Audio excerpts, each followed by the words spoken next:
The blood-stained letter trembled in Frances Harper's hands as she stood frozen by the mailbox, the words swimming before her eyes like venomous snakes. "Should you attempt to flee again, I shall find you, and our reunion will be most unpleasant." Her husband Clarence's elegant script belied the malice beneath his words, a stark reminder that even 200 miles of Wyoming wilderness could not guarantee her safety. Frances tucked the letter into the pocket of her calico dress and hurried back toward the boarding house where she'd taken a small room under the name Frances Howard. Fort Bridger, Wyoming had seemed far enough from Cheyenne when she'd arrived 3 weeks ago, bruised and desperate. The frontier town bustled with activity as wagon trains passed through, and new settlers arrived daily in the spring of 1871, making it easy for a woman alone to blend into the background. As she crossed the dusty Main Street, Frances kept her eyes downcast, the wide brim of her bonnet shielding her face from curious gazes. She told Mrs. Wilcox, the kindly boarding house owner, that she was a recent widow seeking a fresh start. The lie tasted bitter, but it was safer than the truth. "Miss Howard," a friendly voice called out. Frances flinched before recognizing the deep voice of Mr. Preston, the general store proprietor. She forced a smile and turned to face him. "Good afternoon, Mr. Preston." "I've got those fabric scraps I promised you," he said, his weathered face creasing into a smile. "My wife says they're perfect for your quilting." Frances nodded gratefully. The small sewing work she'd secured from several town matrons had been her lifeline these past weeks. "Thank you. I'll collect them tomorrow if that's agreeable." As she continued toward the boarding house, her thoughts churned with panic. The letter meant Clarence knew she was in Fort Bridger, or soon would. She needed to leave, but where would she go? Her meager savings wouldn't last much longer. Lost in thought, she barely noticed the commotion until she nearly collided with a pair of horses being led to the blacksmith. She stumbled backward, startled. "Steady there, madam," a voice drawled, and a strong hand caught her elbow, steadying her. Frances looked up into the bluest eyes she'd ever seen, set in a sun-bronzed face partially shadowed by a well-worn Stetson. The man was tall, his shoulders broad beneath a faded blue shirt. A leather vest hung open, revealing a deputy's badge pinned to his chest. "I apologize," she murmured, trying to pull away. "I wasn't watching where I was going." "No harm done," he replied, releasing her arm but studying her with curious intensity. "Deputy Samuel Jackson, don't believe we've met." "Frances Howard," she replied, keeping her voice even despite the hammering of her heart. A deputy was the last person she needed taking an interest in her. "I'm staying at Mrs. Wilcox's boarding house." "Ah, the new seamstress everyone's talking about," he said with a slight smile. "Your quilting has the ladies of Fort Bridger mighty impressed." Frances felt heat rise to her cheeks. "They're very kind. If you'll excuse me, Deputy Jackson, I must be going." Before he could respond, she hurried away, feeling his gaze on her back. The encounter unsettled her. In a town this size, anonymity was a luxury she couldn't afford for long. That evening, Frances sat by the small window in her room, needle flashing in the fading light as she stitched a dress for Mrs. Wilcox's granddaughter. Outside, the Montana-bound stagecoach rumbled through town. Perhaps she should board the next one, push farther north into the territories. But her funds were dwindling, and the wilderness beyond was even more dangerous for a woman alone. A knock at her door startled her so badly she pricked her finger. Blood welled on the pad of her thumb as she called out, "Who is it, Mrs. Wilcox, dear? Supper's ready." Frances opened the door to the plump, gray-haired landlady who carried a tray of stew and fresh bread. "I thought you might prefer to eat up here tonight, Mrs. Wilcox said, setting the tray on the small table. "You seem piqued today." Frances smiled gratefully. "Thank you, I'm just tired." Mrs. Wilcox patted her hand. "Rest, dear. Oh, and Deputy Jackson brought this by for you." She placed a small package wrapped in brown paper next to the tray. "Said you dropped it earlier." Frances stared at the package, her throat tightening. She hadn't dropped anything after Mrs. Wilcox left. Frances cautiously unwrapped the package. Inside was a small jar of salve and a note. "For your hands. The desert air is hard on skin unused to it. Deputy Jackson." She stared at the salve, perplexed. Why would he? Then she realized her sleeves had ridden up when she stumbled against him. The yellowing bruises on her wrists, evidence of Clarence's farewell, must have been visible. Heat flooded her face with embarrassment and fear. Before dawn the next morning, Frances packed her meager belongings. She couldn't stay in Fort Bridger, not with a deputy who noticed too much and a husband who knew where to find her. She would leave a note for Mrs. Wilcox with the week's rent, then slip away on the morning freight wagon to Green River. The boarding house was still quiet as she crept down the back stairs in the gray pre-dawn light, her carpet bag clutched in one hand. As she reached the back door, a board creaked beneath her feet, the sound impossibly loud in the silent house. Leaving without saying goodbye. The quiet voice from the shadows of the kitchen made her gasp. Deputy Samuel Jackson stepped into the thin shaft of light coming through the window. He wore no hat, his dark blonde hair tousled as if he'd been running his hands through it. He looked tired, as though he'd been up all night. "Why are you here?" Frances whispered, clutching her bag tighter. "Mrs. Wilcox mentioned you paid for the full month just 3 days ago," he said, his voice low. "Then I see you sneaking out before dawn. Makes me wonder what you're running from." Frances's pulse raced. "My affairs are my own, deputy." He stepped closer, not crowding her but close enough that she could see the genuine concern in his eyes. "Is it the man who left those bruises on your wrists?" She flinched, instinctively pulling her sleeves down. "You're mistaken. Madam, I've been a lawman for 8 years. I know marks of violence when I see them." His voice was gentle but firm. "If you're in trouble, I can help." Frances laughed bitterly. "No one can help me, least of all the law." Understanding dawned in his eyes. "Your husband?" The question hung in the air between them. Frances remained silent, her denial dying on her lips. What was the point? She was leaving anyway. "Yes," she finally whispered. "My husband, but it doesn't matter. The law doesn't interfere between a man and his wife." Samuel's jaw tightened. "Some laws aren't written in books, Mrs. Howard." "Or is it something else?" She hesitated, then decided the truth couldn't hurt now. "Harper, Frances Harper." He nodded, absorbing this. "Your husband's looking for you. He found me," she said, pulling the letter from her pocket and handing it to him. "Or will soon." Samuel read it quickly, his expression darkening. He handed it back. "This is a threat, plain as day." "It's a promise," Frances corrected. "One he'll keep if he finds me, so I need to go." "Running won't solve this," Samuel said. "Let me help you." "How? By arresting him? On what charge?" "A private letter to his wife." Frances shook her head. "No court would convict him, and once released, he would be—" She couldn't finish the sentence. "Worse," Samuel supplied grimly. "I understand, but there are other ways." He hesitated. "Stay, at least for now. Fort Bridger is more defensible than being on the open road." Frances weighed her options. The freight wagon wouldn't leave for another hour, and the driver might not take a woman passenger without questions. She needed time to think. "One more day," she conceded.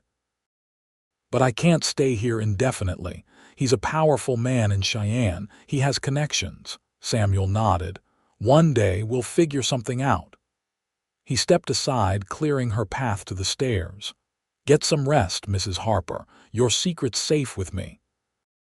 Frances climbed back to her room, unsure if she just made a terrible mistake or found her first ally in a very long time. Later that morning, Frances sat in Mrs. Wilcox's kitchen, helping to shell peas for lunch. Her attempted escape had been explained away as an early morning walk, though Mrs. Wilcox's skeptical expression suggested she didn't believe it. "Deputy Jackson seems to have taken a shine to you," the older woman commented casually, her hands never pausing in their work. Frances focused intently on the peas. "He's just doing his job." Mrs. Wilcox hummed. "That boy's been deputy here for 3 years. Never seen him visit my boarding house at dawn for just his job before." Before Frances could respond, there was a knock at the front door. Mrs. Wilcox wiped her hands and went to answer it, returning moments later with a worried expression.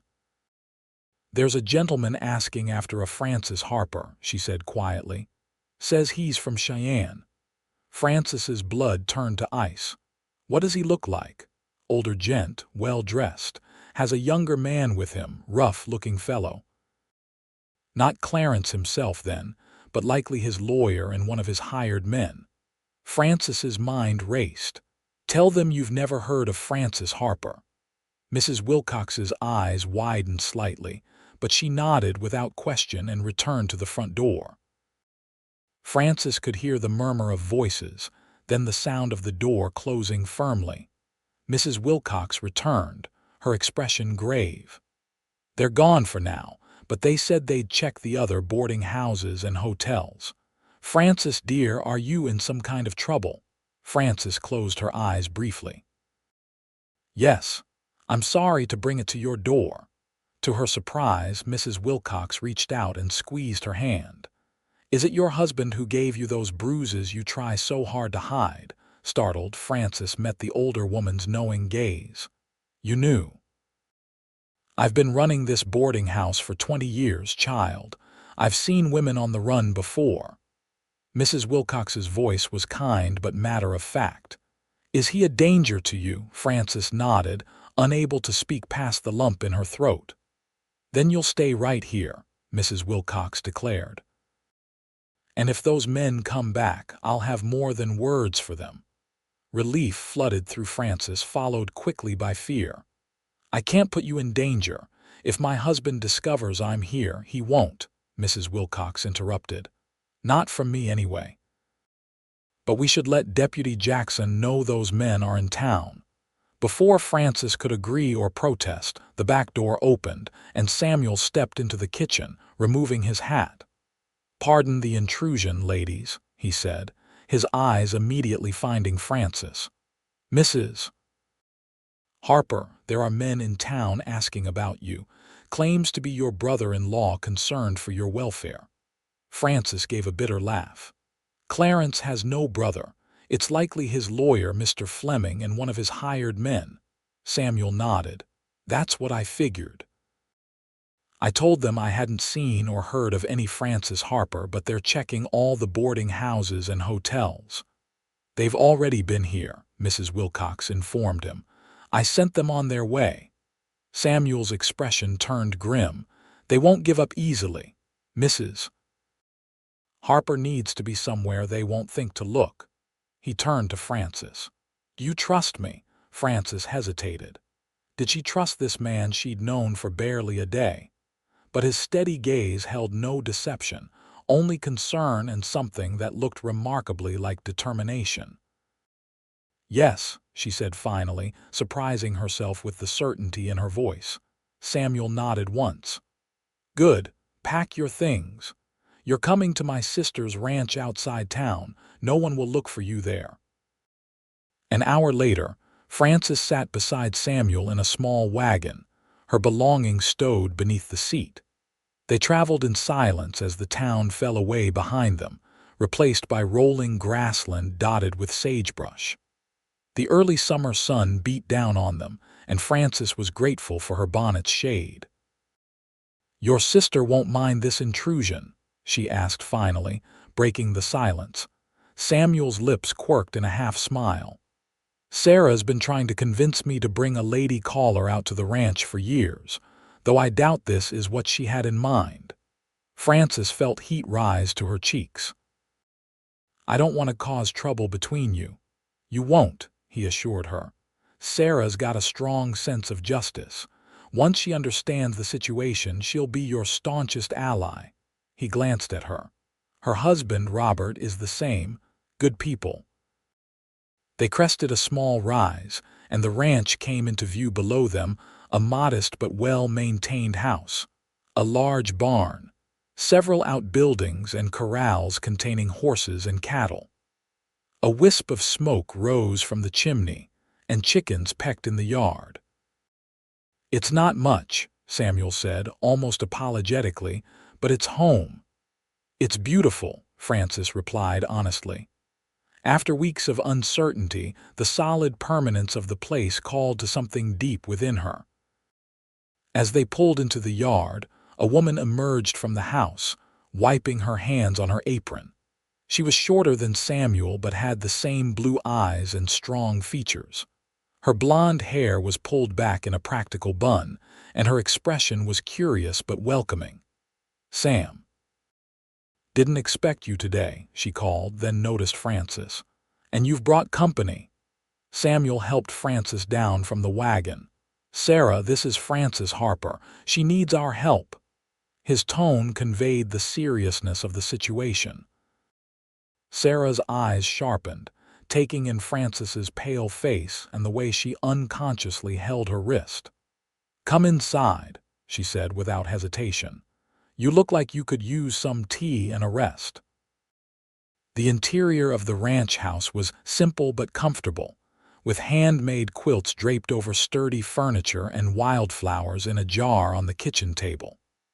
Sarah bustled about, putting on a kettle while Samuel explained the situation in low tones. Frances sat at the table, feeling awkward and exposed as her story was shared, but grateful for the matter-of-fact way Sarah listened. "So this husband of yours," Sarah said finally, placing a cup of tea in front of Frances. "He's a violent man who's sent people to find you." Frances nodded. "Clarence Harper. He's one of the wealthiest men in Cheyenne. Owns half the businesses there, including the newspaper." "Which makes it hard to speak out against him," Samuel added, leaning against the doorframe. Sarah frowned. "And I'm guessing no one believed you when you tried to tell them what he was doing to you." "They thought I was being hysterical," Frances admitted. "Even my own parents suggested I was exaggerating to gain sympathy. Clarence is very charming in public, generous. Everyone respects him." "Respected men can be monsters behind closed doors," Sarah said with surprising vehemence. "My first husband taught me that lesson." Frances looked up in surprise, meeting Sarah's understanding gaze. "You're not the only woman who's had to run, Mrs. Harper," Sarah said gently. "Though I was luckier than most. I had Sam to help me, and I eventually found Robert, who's a good man through and through." A child's cry from another room interrupted them. Sarah excused herself, returning moments later with a sleepy-eyed toddler on her hip. "This is my daughter, Emily," she said, bouncing the child gently. "Emily, can you say hello to Miss Frances?" The little girl buried her face in her mother's shoulder, then peeked out with one blue eye. "Hello," she whispered. Frances smiled, a genuine one for the first time in what felt like forever. "Hello, Emily. You have a beautiful home." Sarah settled the child on her lap. "You're welcome to stay as long as you need, Frances. We have plenty of room and you'll be safe here." "I can't impose," Frances began, but Sarah cut her off. "It's no imposition. Besides, I could use the help with Emily while I tend to the garden. Can you cook?" "Yes," Frances said, surprised by the practical question. "Good." "Then you'll earn your keep," Sarah declared with a smile that took any sting from her words. "Now, Sam will show you to the guest room. You look like you could use some rest." As Samuel led her through the house to a small but clean bedroom at the back, Frances felt a weight lift slightly from her shoulders. She wasn't safe, not while Clarence was looking for her, but for the first time since her escape, she wasn't completely alone. "Thank you," she said quietly as Samuel set her bag on a chest at the foot of the bed. "I don't know how I'll repay this kindness." "You don't need to," he replied, his expression serious. "No one should have to live in fear, especially not in their own home." Francis looked away, suddenly unable to meet his earnest gaze. "They won't stop looking. Clarence doesn't give up when he wants something." "Neither do I," Samuel said simply. "Get some rest, Francis. You're safe for now." As he closed the door behind him, Francis sat on the edge of the bed, running her fingers over the colorful patchwork quilt. For the first time in months, she allowed herself to feel a tiny flicker of hope. Days at the Jackson Ranch settled into a rhythm for Francis. She helped Sarah with the cooking and housekeeping, minded little Emily when Sarah was busy, and even assisted with some of the gardening. The work was honest and satisfying, so different from the rigid social obligations of her life as Mrs. Clarence Harper in Cheyenne. Samuel rode into town each day for his deputy duties but returned each evening, often bringing news. Clarence's men had questioned everyone in town but found no trace of Francis Harper. After a week, they'd departed, but Samuel warned that didn't mean they'd given up. "Men like that, they'll be back," he said one evening as they sat on the porch after supper. Sarah and her husband Robert were inside putting Emily to bed, leaving Francis and Samuel alone in the gathering dusk. "Or they'll have someone watching the town, waiting for you to resurface." Francis sighed, watching the sunset paint the distant mountains gold. "I can't hide forever. Sooner or later I'll need to build a life somewhere." "What kind of life did you have before?" Samuel asked. "If you don't mind my asking." Francis was quiet for a long moment. "I was the daughter of a banker in St. Louis, educated at a ladies' seminary, trained to be a proper society wife. When Clarence Harper came courting, everyone said I was fortunate to catch the eye of such an established gentleman, especially at 22. You didn't agree?" Samuel prompted when she fell silent. "I was flattered by his attention," Francis admitted. "He was handsome, successful, 15 years my senior, but so worldly and sophisticated. My parents were thrilled with the match." She twisted her hands in her lap. "The first year was acceptable. He was controlling, but in ways society deems appropriate for a husband. Then his business interests took a downturn. The first time he struck me, he apologized profusely afterward, brought me diamonds, said it would never happen again." "But it did," Samuel said softly. Francis nodded, staring out at the darkening landscape. "It became worse over time, more frequent, more violent. He was careful, though never my face where it would show. And when I tried to tell my mother, she said all marriages had difficulties, and I should try harder to please my husband." Her voice was steady, but her hands trembled slightly. Samuel's jaw tightened visibly. "That's not right. No man has the right to hurt his wife, no matter what the law might say." "I know that now," Francis said, "but it took me 3 years to find the courage to leave. I waited until he was away on business, took what little money I could access, and fled. I thought I'd covered my tracks well enough." "You did well to get this far," Samuel assured her. "Most women in your situation never manage to leave at all." The conversation was interrupted by Robert stepping onto the porch, pipe in hand. "Beautiful evening," he commented, nodding to them both. "Sarah's asking for you, Francis. Something about a recipe for tomorrow." Francis rose, grateful for the interruption. Sharing her story had left her feeling raw and exposed. "Of course. Good night, Deputy Jackson." "Samuel," he corrected gently. "Out here I'm just Samuel." She managed a small smile. "Good night, Samuel." As she stepped inside, she heard Robert's low voice. "That woman's been through hell, hasn't she?" "And her devil's still looking for her," came Samuel's grim reply. Francis paused, her hand on the doorframe, struck by the conviction in his tone. It had been so long since anyone had believed her about Clarence, let alone shown outrage on her behalf. The sensation was as foreign as it was comforting. Summer progressed, bringing longer days and warmer temperatures. Frances found herself settling into life at the ranch, discovering muscles she never knew she had as she helped with chores. Her pale complexion developed a healthy tan, and the constant fear that had been her companion began to recede, though never completely disappeared. Samuel remained a constant, steady presence. Frances found herself looking forward to his return each evening, to their conversations on the porch as twilight descended. He told her about his childhood in Missouri, his time serving in the Union Army during the war, and his journey west afterward seeking a fresh start. "Not unlike you," he observed one evening. "Though under better circumstances." Frances smiled. "I never imagined ending up in Wyoming territory. As a girl, I dreamed of Boston or New York or perhaps even Europe." "Do you miss it? City life?" Samuel asked, genuine curiosity in his voice. Frances considered this.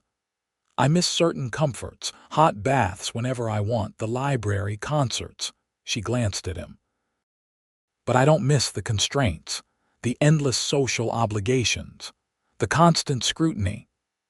"Sarah says the same," Samuel noted, "though she was born out here. Never understood why anyone would choose to live stacked on top of each other like cordwood when there's all this." He gestured to the expansive landscape around them, painted purple and gold by the setting sun. "It is beautiful," Frances agreed softly. "I never appreciated spaces like this before." Samuel studied her profile in the fading light. "You've changed since you arrived, grown stronger." Frances felt heat rise to her cheeks. "Necessity, I suppose." "No," he said thoughtfully. "I think this strength was always in you. You just needed the space to find it." Their eyes met, and something warm unfurled in Frances's chest. For a dangerous moment, she imagined leaning closer, wondering what it would be like to be held by someone gentle, someone who saw her, really saw her. The moment was broken by the distant sound of hoofbeats. Samuel straightened, immediately alert, his hand moving to the gun at his hip. "Stay here," he instructed, rising and stepping off the porch.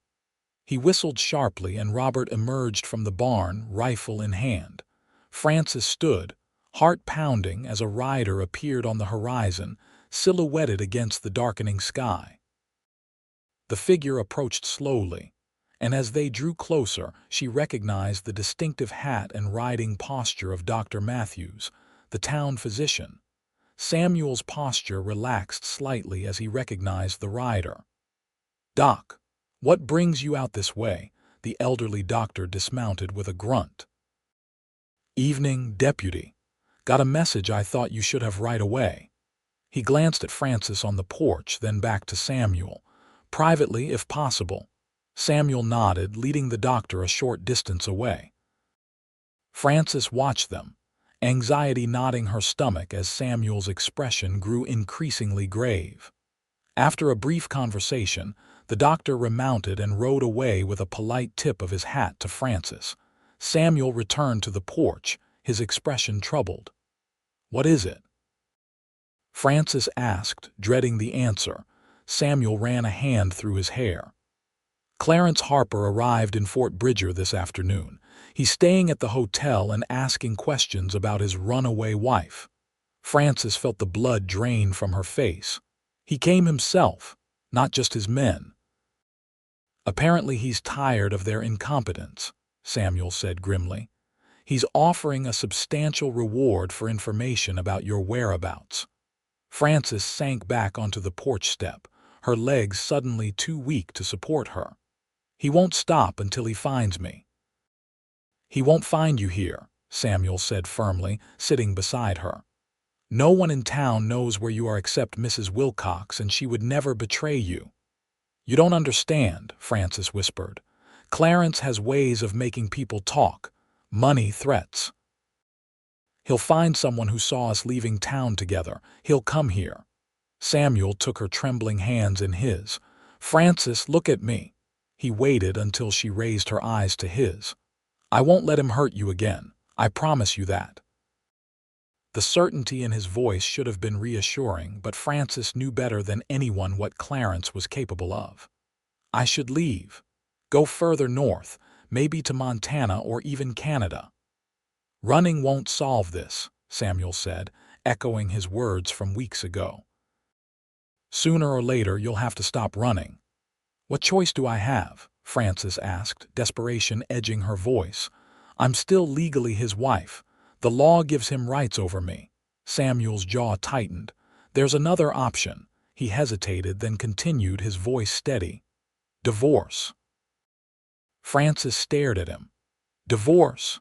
That's nearly impossible for a woman to obtain, especially with a husband as influential as Clarence." "Not impossible," Samuel countered.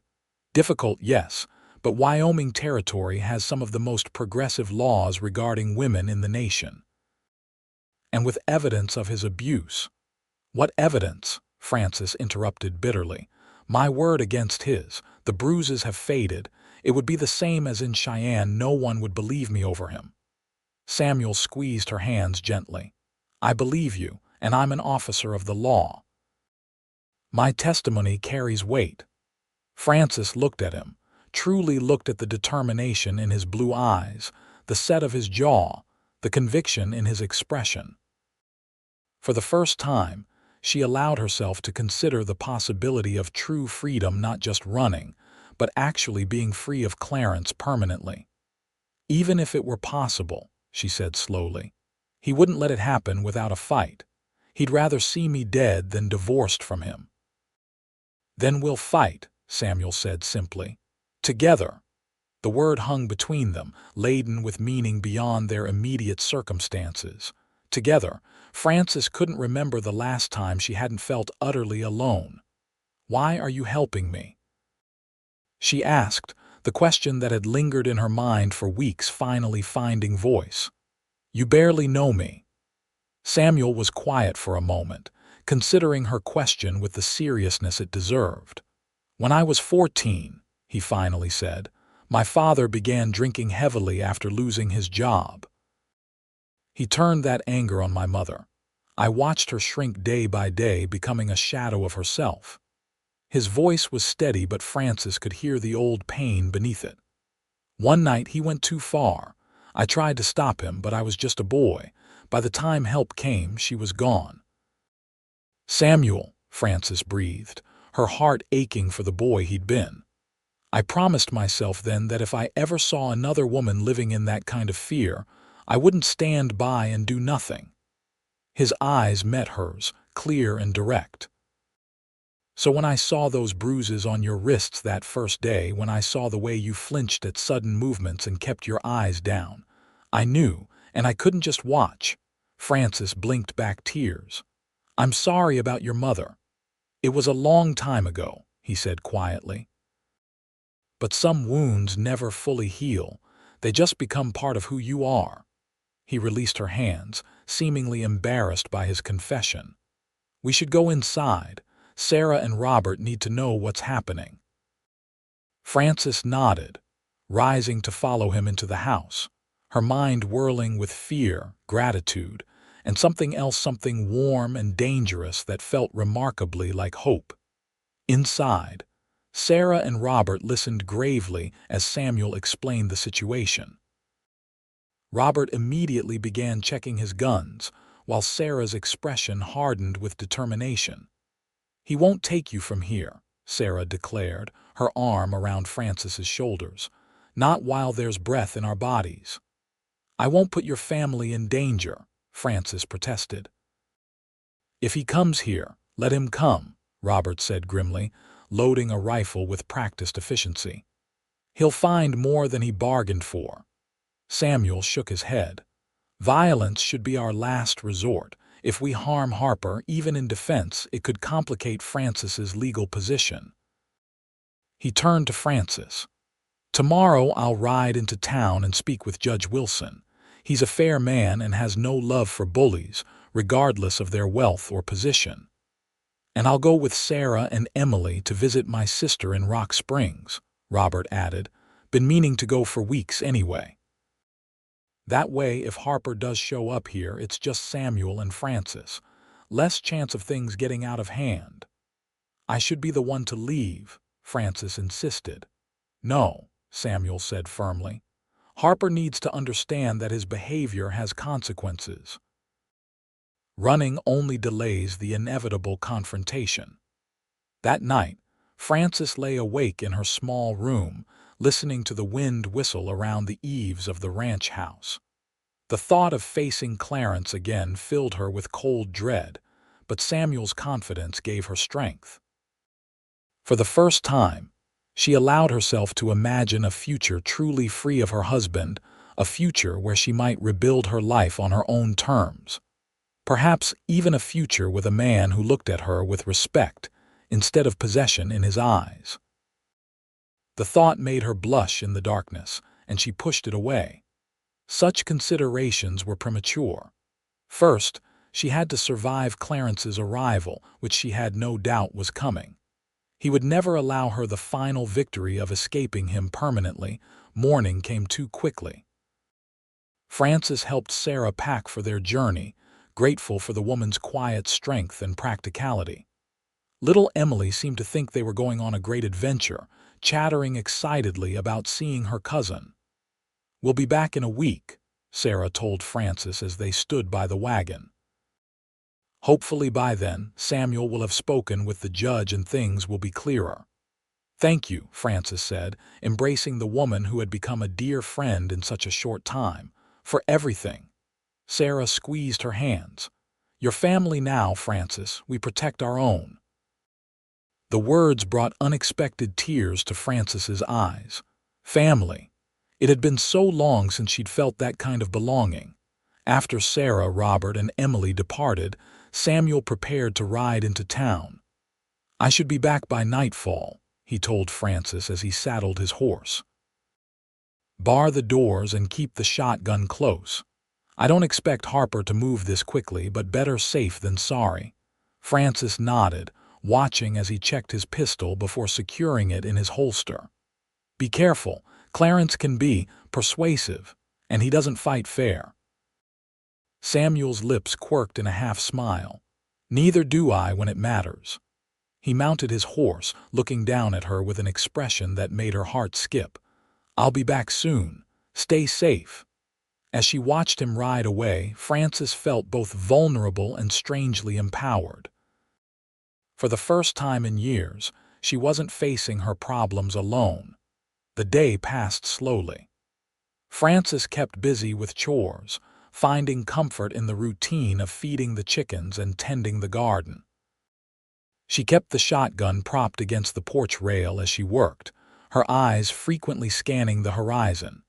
The sun was lowering toward the mountains when she heard hoofbeats approaching.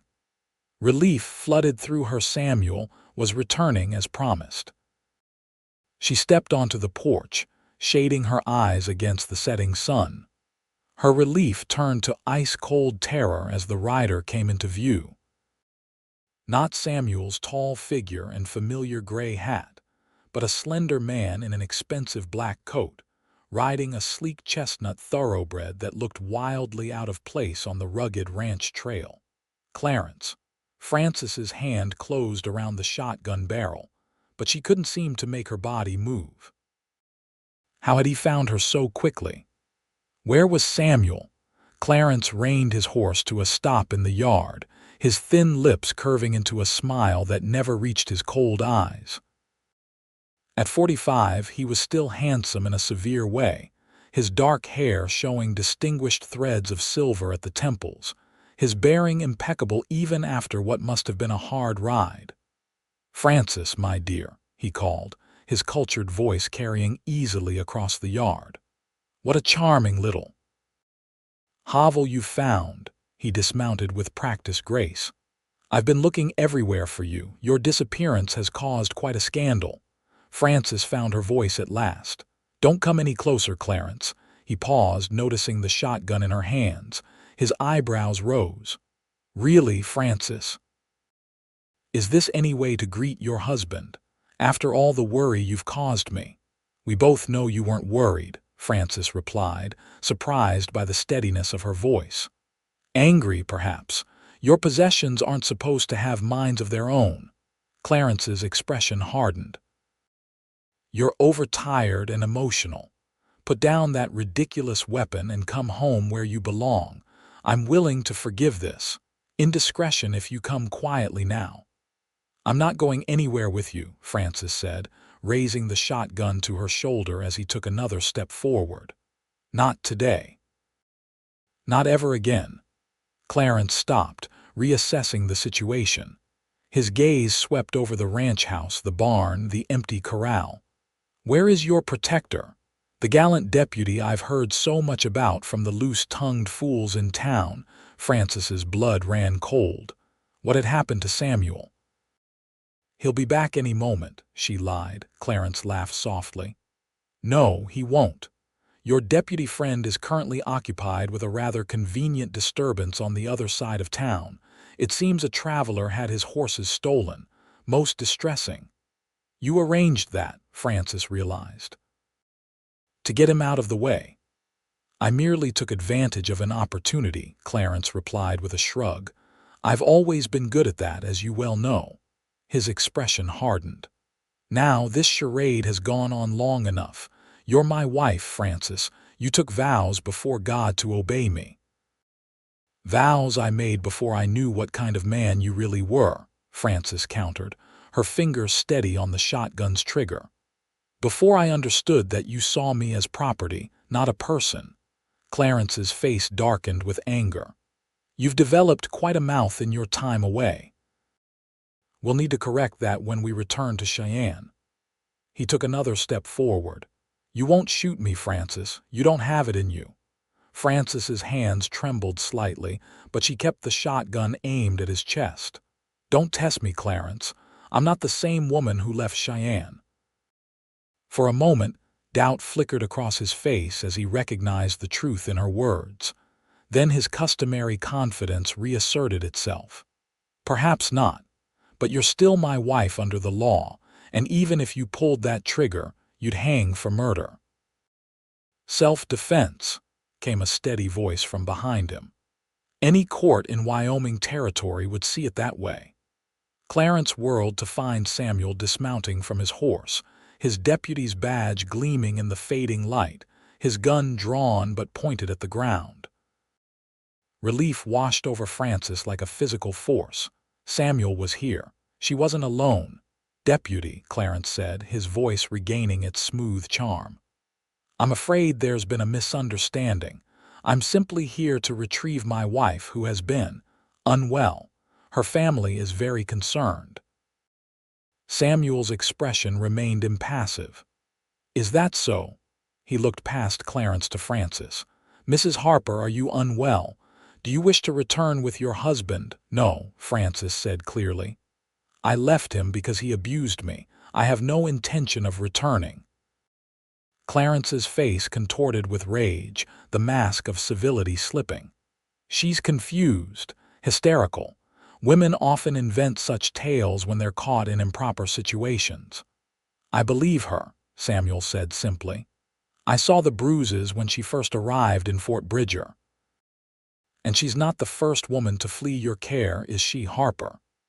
There was a housekeeper in Cheyenne 2 years ago, a shop girl before that. Clarence's eyes narrowed dangerously. You've been investigating me. It's my job, Samuel replied evenly. And it wasn't hard to find those women once I started looking. They were afraid to speak against you before. They're not anymore. Francis stared at Samuel in shock. He'd been gathering evidence all along, preparing for this confrontation. Clarence laughed, but there was an edge of desperation to it. Their word against mine. I own half of Cheyenne. Who do you think people will believe? The territorial judge, for one, Samuel said. Judge Wilson has already reviewed the affidavits I collected. He's prepared to grant Francis a divorce on grounds of cruelty, with evidence to support it. Clarence's composure cracked completely. "You think you can take what's mine?" he snarled, his hand moving toward his coat where Frances knew he kept a small derringer. "Clarence, don't," she warned, but it was too late. In one fluid motion, Clarence drew the hidden pistol and aimed at Samuel. Frances didn't think, she reacted, pulling the shotgun's trigger. The blast knocked Clarence off his feet just as Samuel's pistol fired. Clarence lay motionless on the ground, blood spreading across his expensive coat. Frances dropped the shotgun, her ears ringing from the blast, her body numb with shock. Samuel approached Clarence cautiously, kicking the derringer away before checking for signs of life. "Is he?" Frances couldn't finish the question. Samuel looked up at her, his expression grave. "He's alive, but wounded badly. The shot caught him in the shoulder and mine got him in the side." He stood, holstering his gun. "We need to get him to town, to Dr. Matthews." Frances stared at the man who had dominated her life for so long, now lying bloody and unconscious in the dirt. She had expected to feel triumph or relief if this moment ever came. Instead, she felt empty, as if a shadow that had loomed over her for years had suddenly dissipated, leaving her blinking in unexpected sunlight. "Frances," Samuel said gently, coming to stand before her.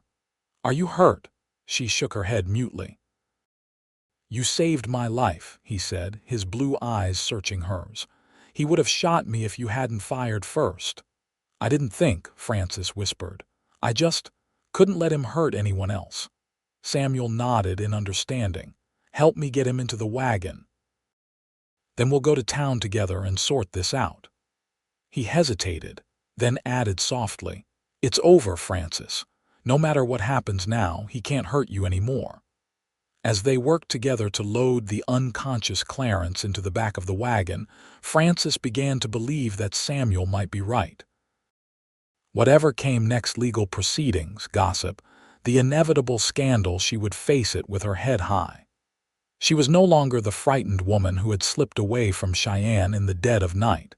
She was Frances Harper, and for the first time in years, she was free. The aftermath of the shooting unfolded with dizzying speed. Dr. Matthews extracted the shotgun pellets from Clarence's shoulder and tended to the bullet wound in his side. Against all expectations, Clarence Harper would live, though his recovery would be long and painful. Frances found herself temporarily housed in Mrs. Wilcox's boarding house again, while the legal matters were sorted out.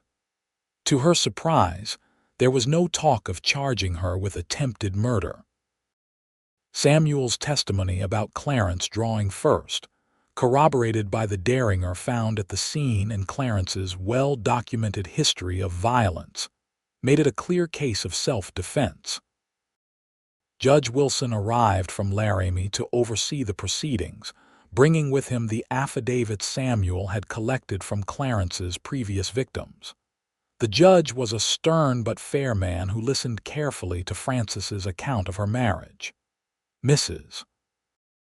Harper," he said at the conclusion of her testimony, "the territory of Wyoming believes in the equality and dignity of all persons, regardless of sex. The treatment you endured is unconscionable, and you will have your divorce."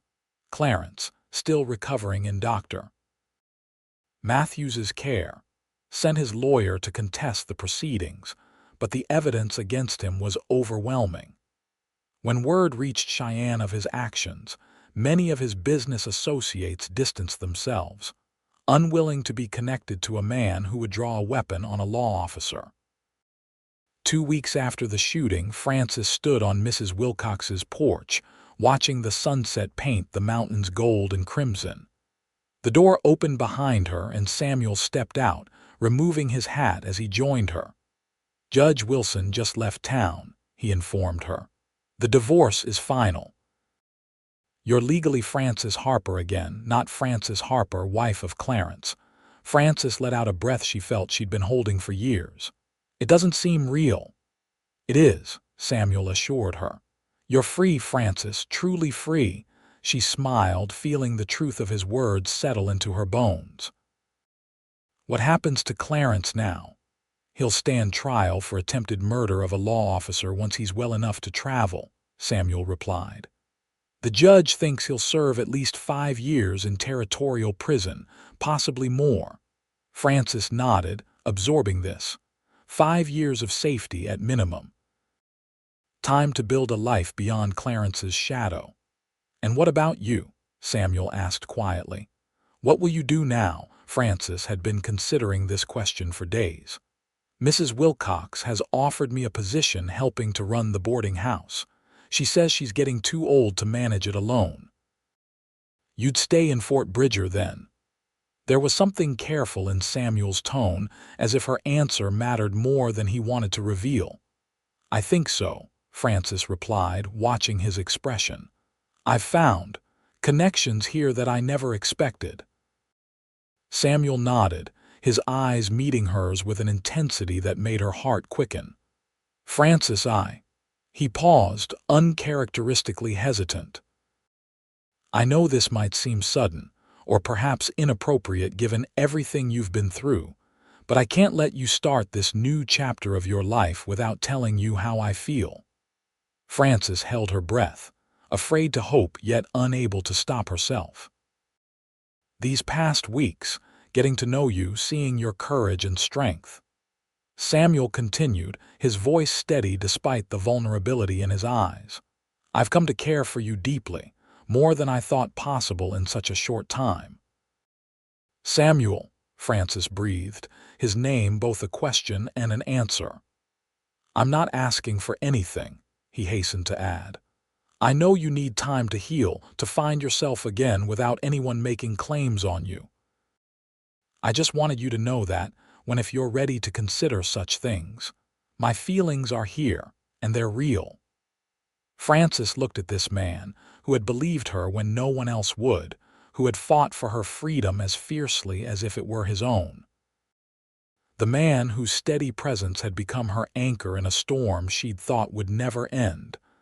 I've been someone's possession for so long, she said softly.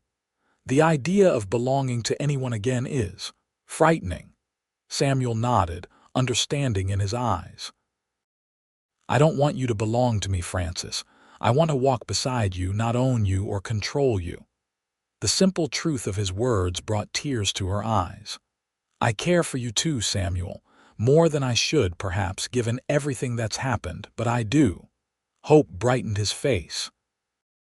Then perhaps, when you're ready, we might see where these feelings lead us. No rush, no pressure, just two people getting to know each other properly. Francis smiled, feeling lighter than she had in years. I would like that very much. As the last rays of sunlight faded from the mountains, Samuel carefully took her hand in his. His touch was gentle, asking rather than demanding, and Francis found herself twining her fingers with his, accepting the connection with a sense of wonder.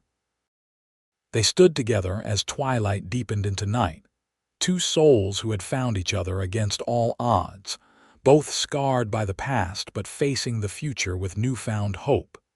The seasons turned, bringing change and growth to Fort Bridger and to Francis. Fall painted the mountains in fiery hues, then gave way to the crisp white of winter. Francis settled into her new role at the boarding house, discovering a talent for management that surprised even herself. The modest salary allowed her to maintain her independence, a freedom she cherished. Samuel courted her properly, with a patience and respect that continued to heal the wounds of her past. They took long walks along the river when weather permitted, shared meals with Sarah and Robert at the ranch, and gradually built a relationship founded on mutual respect and genuine affection. Word came from Cheyenne that Clarence had been sentenced to 7 years in the territorial prison. The news brought Francis not joy but a sense of closure. She was building a life that had nothing to do with him, and each day that passed, his shadow over her grew fainter. As spring returned to Wyoming, bringing fresh green to the valleys and wildflowers to the meadows, Samuel took Frances riding to a beautiful overlook above town. They dismounted to enjoy the view, and as Frances stood gazing at the mountains, Samuel cleared his throat nervously. "Frances," he said, his voice uncharacteristically hesitant, "there's something I've been wanting to ask you." She turned to find him holding a small wooden box, his expression a mixture of hope and vulnerability that made her heart swell. "These past months have been the happiest of my life," he continued, opening the box to reveal a modest gold band set with a small pearl. "I know your first experience of marriage was a nightmare. But I believe marriage can be a partnership of equals, a joining of two whole people who choose each other freely." Tears welled in Frances's eyes as Samuel dropped to one knee before her. "Frances Harper, I love you, your strength, your courage, your kindness. I promise to stand beside you, not above you or behind you, for all the days of my life. Would you do me the great honor of becoming my wife?" Frances looked down at this good, honorable man who had seen her bruises and believed every word of her story, who had fought for her freedom before he'd even known her heart. A man who had never once made her feel less than his equal. "Yes," she whispered, then louder, "Yes, Samuel Jackson, I will marry you." Joy transformed his face as he rose and slipped the ring onto her finger. "It was my grandmother's," he explained, "simple but well made, like the life I hope we'll build together." Frances looked at the pearl gleaming in the spring sunlight. "It's perfect," she said honestly, before raising her face to his. Their first kiss was gentle, a promise sealed with tenderness. As Samuel's arms encircled her, Frances felt the last shadows of her past slip away, replaced by the warm certainty of a future filled with love, respect, and the freedom to be herself. They were married in June, with wildflowers decorating the small church in Fort Bridger. Sarah stood as Frances's maid of honor, little Emily scattering flower petals with exuberant abandon. Mrs. Wilcox dabbed at her eyes throughout the ceremony, declaring that she'd known from the first day that these two souls were meant to find each other. Judge Wilson himself performed the ceremony, his grave face softening as he pronounced them husband and wife. "Mrs. Jackson," he said formally, handing Frances her marriage certificate, "may your new life be blessed with all the happiness and dignity every person deserves." Samuel built them a small house on the edge of town, close enough for Frances to continue her work at the boarding house and for Samuel to fulfill his duties as deputy. They planted a garden together, Frances discovering a love for growing things she'd never known in her city life. In the years that followed, their family grew. A son, William, arrived in the spring of their second year of marriage, followed 2 years later by a daughter they named Grace. Frances found motherhood both challenging and deeply fulfilling, especially with a partner who shared equally in the joys and burdens of raising children. When William was 5, Samuel was offered the position of sheriff in a growing settlement near Cheyenne. They discussed the opportunity at length, Frances initially hesitant to return so close to the city where her first marriage had nearly destroyed her. "We don't have to go," Samuel assured her, holding her close in their bedroom after the children were asleep. "I'm content with our life here." Frances considered his words, feeling the strength that had continued to grow within her over the years. "No," she decided finally. "It's a good opportunity for our family, and I'm not afraid anymore. Clarence can't hurt me now, even if he were to be released." Samuel studied her face in the lamplight, seeing the confidence there. "Are you sure?" Frances nodded. "I'm sure. Besides," she added with a smile, "I've always wanted our children to have more educational opportunities than Fort Bridger can offer. And I've heard the new settlement has plans for a proper library." They moved that autumn, establishing a new home in the shadow of the mountains where Francis's nightmare had begun. But this time, she arrived not as a frightened woman fleeing abuse, but as Francis Jackson's wife, mother, respected member of the community, and partner to a man who saw her true worth. On the 10th anniversary of their marriage, Samuel took Francis riding to a hilltop overlooking their town, much as he had on the day of his proposal. The children were spending the day with friends, giving them a rare moment alone. Any regrets? Samuel asked as they sat together on a blanket, watching the sunset paint the distant mountains gold. Francis considered the question, thinking of the journey that had brought her to this moment. "Not one," she answered truthfully. "Even the darkest parts of my past led me here, to you and our children. How could I regret that?" Samuel took her hand, his thumb brushing over the gold band that had replaced the pearl for their 5th anniversary. "You're the bravest person I've ever known, Francis Jackson." She smiled, leaning her head against his shoulder as the last rays of sunlight gilded the landscape. "No," she corrected gently. "I'm just a woman who was fortunate enough to find someone who believed her when it mattered most."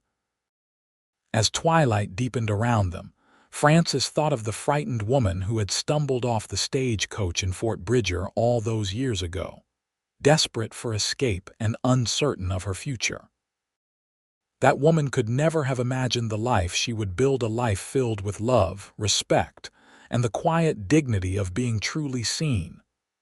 "I love you, Samuel," she whispered, turning her face to his. "And I love you," he replied, his kiss as gentle and honest as the man himself. "Today, tomorrow, and all the days to come." In the gathering darkness, they held each other close, two souls who had found in each other not completion, but the freedom to be wholly themselves, bruised but not broken, scarred but stronger for it, and bound together not by obligation or possession, but by the enduring power of belief.